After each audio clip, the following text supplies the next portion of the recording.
তিন ব্যক্তির জন্য জান্নাত হারাম। এক, মুদমিনু খামরিন, যে মদ খায়, নেশা করে, নেশাখোরের জন্য জান্নাত হারাম। নেশাখোর, মদখোর, গাঞ্জাখোর, ফুট্টাখোর, বাবাখোর, ডাইলখোর,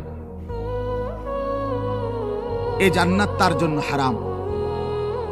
দুই নাম্বার হলো আকুল ওয়ালিদাইন, পিতা মাতার অবাধ্য সন্তান, মা বাপকে যে কষ্ট দেয়, মা বাপকে যে নাফরমানি করে, মা বাবার যে অকৃতজ্ঞ, মা বাবাকে যে জুলুম করলো, মা বাবার হক আদায় করলো না। আল্লাহ রাসূল সাল্লাল্লাহু আলাইহি ওয়াসাল্লাম বলেন জান্নাত তার জন্য হারাম। আর তিন নাম্বার, শুনতেছেন সবাই? সজাগ তো সবাই? তিন নাম্বার ওয়াদাইয়ুস, রাসূলুল্লাহ বলেন দাইয়ুসের জন্য জান্নাত হারাম। এখন প্রশ্ন হলো দাইয়ুস কে? খোদার কসম বাপ, এটা আমারও বলা না, আপনার কোনো আলেমেরও না, আল্লাহর রাসূল বলে দিছে। দাইয়ুস কাকে বলে?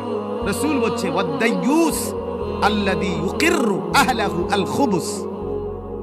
দাইয়ুস বলা হয় ওই পুরুষকে, ওই ব্যক্তিকে যে তার স্ত্রী সন্তান পরিজনের জন্য গুনাহ, অশ্লীলতা, নাফরমানিকে স্বীকৃতি দেয়, মেনে নেয়, গ্রহণ করে নিছে।